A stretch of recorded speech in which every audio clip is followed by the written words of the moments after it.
Hello and welcome back to our daily encouragement channel. My name is Lewis. If you're not familiar with our channel here, what we do is we present you daily encouragement, just as the title says.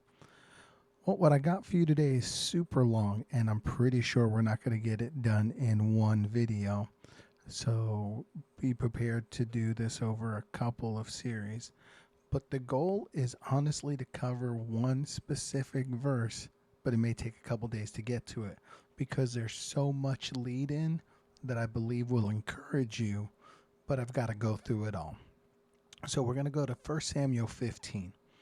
Now, as you're getting there, I got to tell you where this all came from was an actual audio sermon that was played on the radio as I was coming home tonight. and uh, it just got to the one phrase and the one verse, and I'm like, this is so good, I've got to share it. So that's what the plan is for today. So 1 Samuel 15 starts off. Samuel also said unto Saul, the Lord sent me to anoint thee to be king over his people, over Israel. Now therefore hearken thou unto the voice of the words of the Lord. Thus saith the Lord of hosts, I remember that which Amalek did to Israel, how we laid wait for him in the way when he came up from Egypt.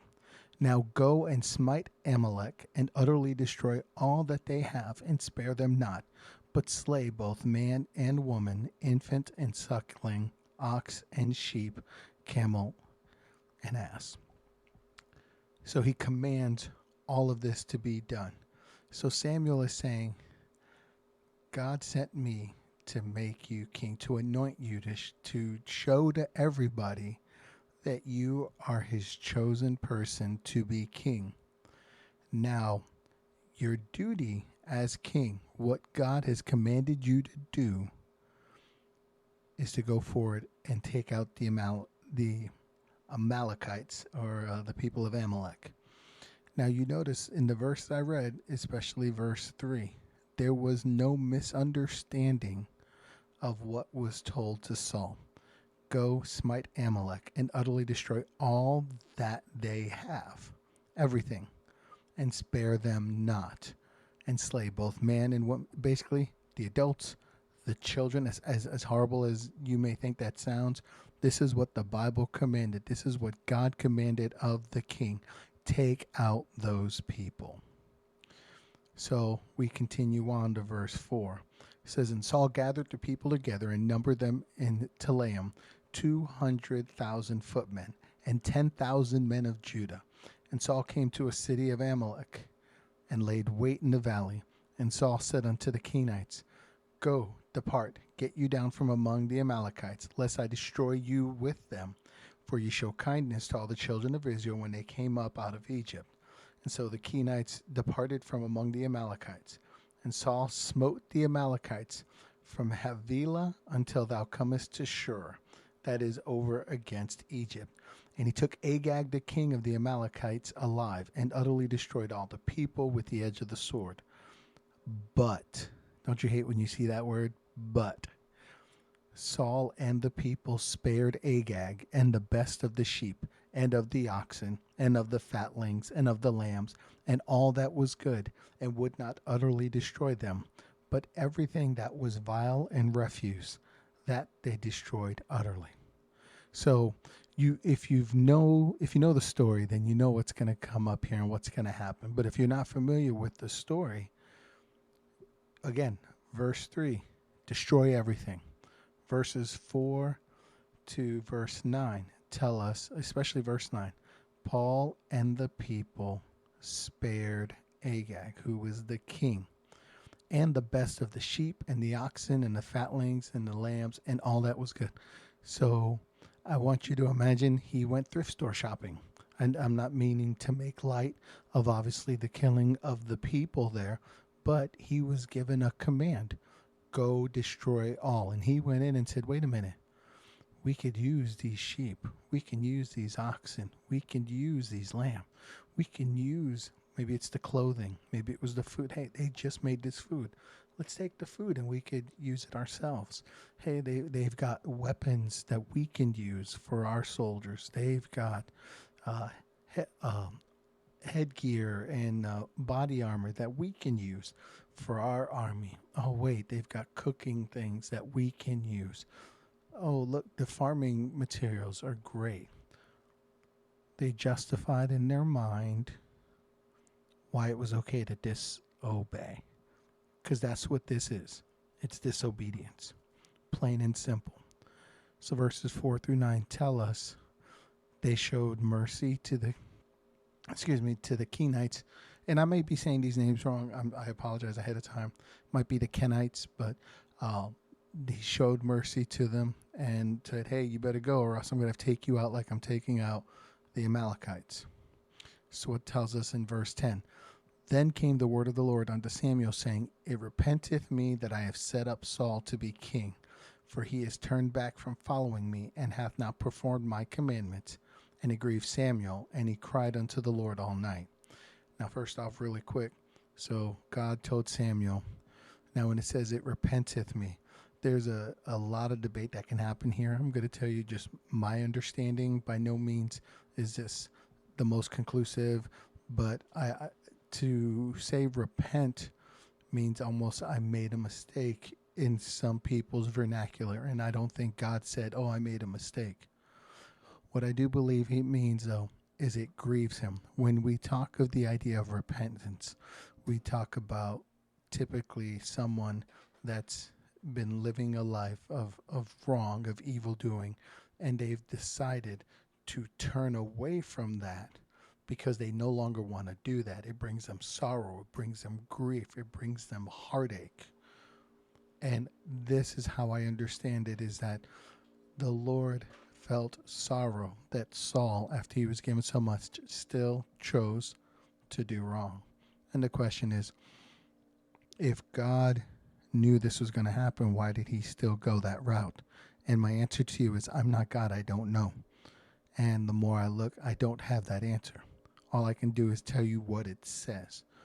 And it says, he sorrowed that he put Saul, and Saul made the choice that he did.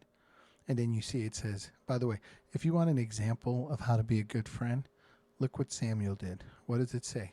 When he knew that wrong was being done, he didn't sit there and say, oh man, Saul's an idiot, or oh man, I can't believe how dumb he was. What did it say he did? It said he cried unto the Lord all night. He communicated with God. If I had to make a wager, and not that I would gamble, but if I had to wager what he was doing, I bet you Samuel was coming before the Lord on behalf of Saul and trying to do his best to help Saul in the way that was available to him.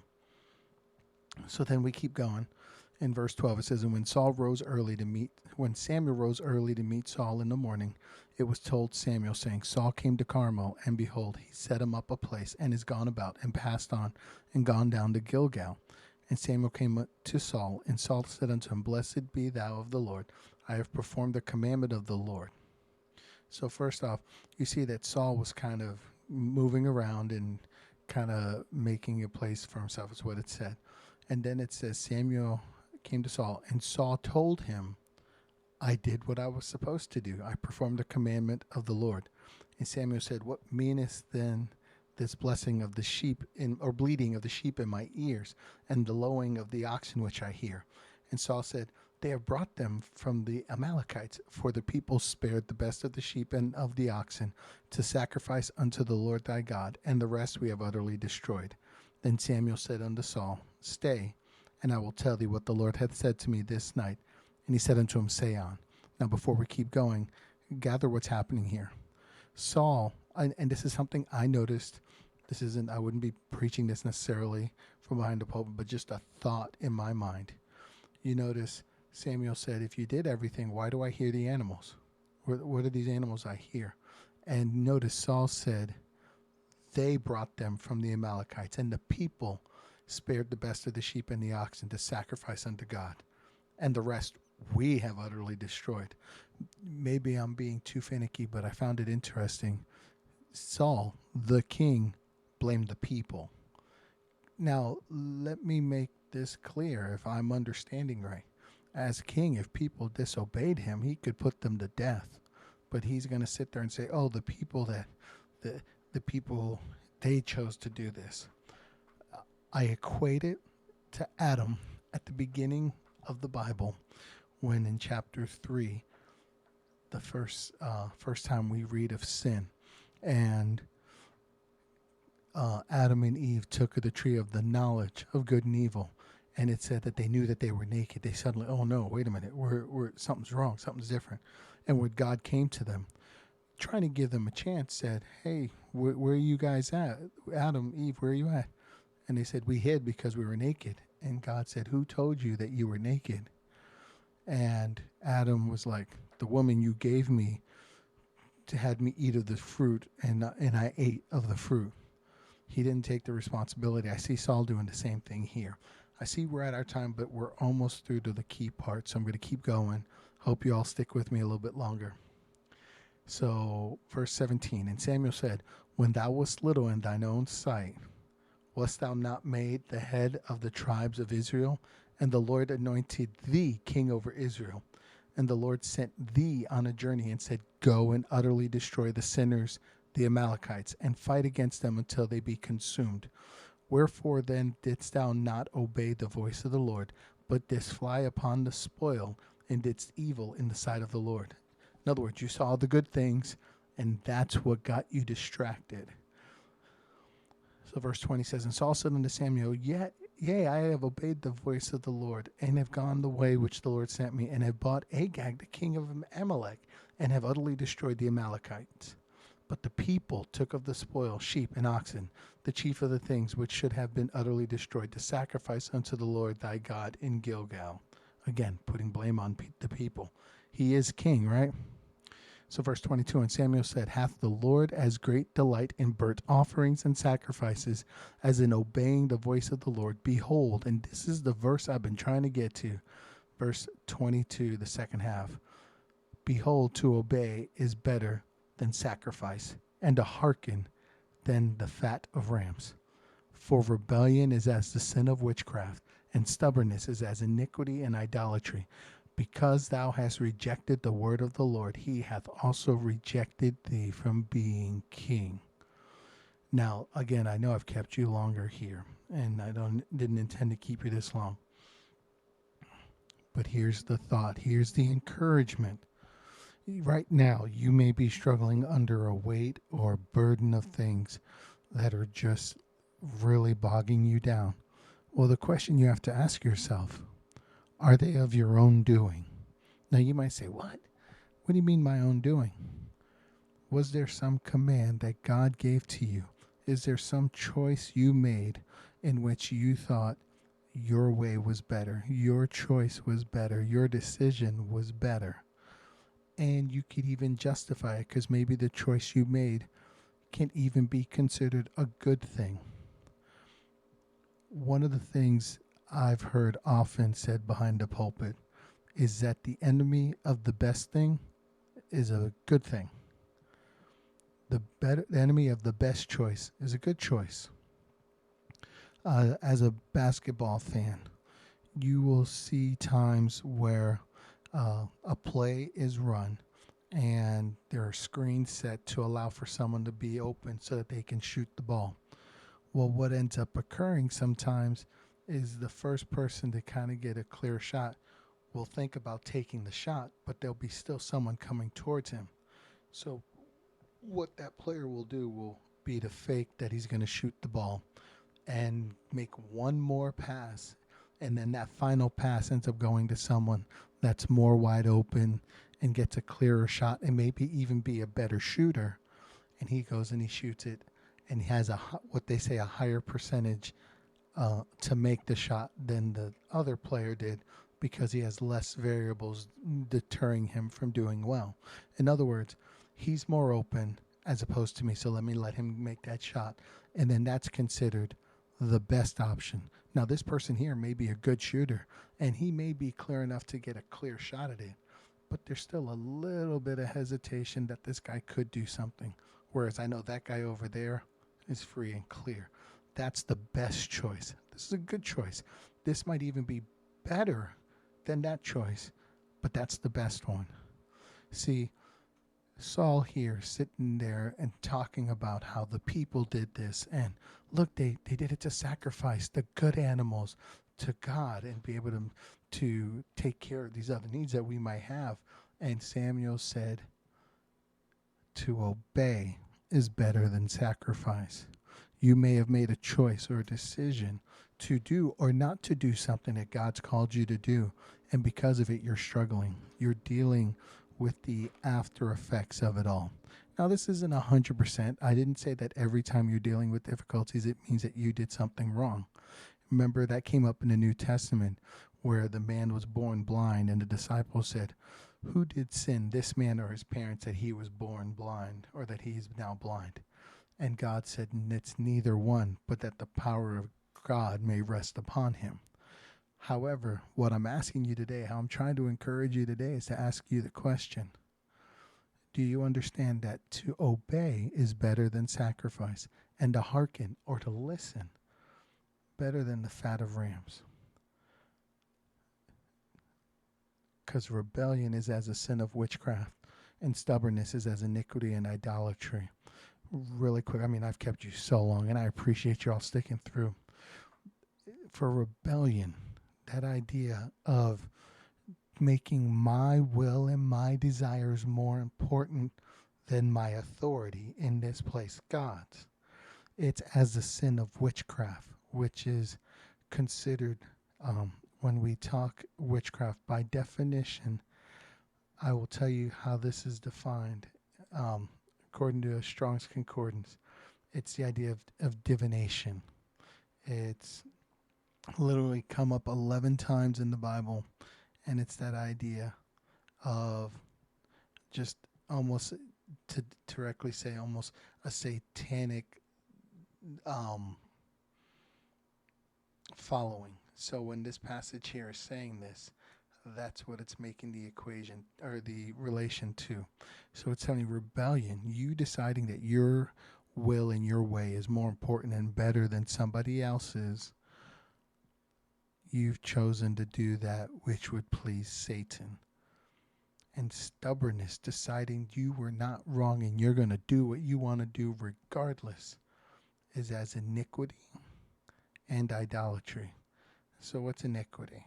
Well, iniquity defined here is trouble, it's sorrow, or wickedness. And then the end of it says, because thou hast rejected the word of the Lord, he hath also rejected thee from being king. Saul, in his attempt to do right, not only did wrong, but proved he was not ready to be king. Now, if you read the rest of the chapter, you got another 12 verses. What you end up seeing is that Samuel did the work and took care of Agag. And then Samuel never came back to see Saul. The pain that caused Samuel, sometimes we forget that. So anyway, my encouragement to you today, remember 2 parts. Obedience is better than sacrifice. Rebellion pleases Satan. That's the best way I can put it. Anywho, I see that we're almost at 20 minutes, double the time I try to go through these, but I didn't want to stop because it's just so good. And when I heard this on the radio broadcast, I just thought I have to get this out there. So again, thank you for taking the time to listen. I promise I won't do this often. Next time I will just cut it in half. One of the things we're going to have coming up here in the series in a day or two is I'm going to start a look at the qualifications of a pastor and ask you the question, are these things true about the person that is leading your church, leading your flock? Hopefully it's true. Thank you again for taking the time to listen to the audio or watch the video of this podcast. I hope it's truly been a blessing for you. Until the next time, may God just guide you, and just remember, be encouraged. Take care.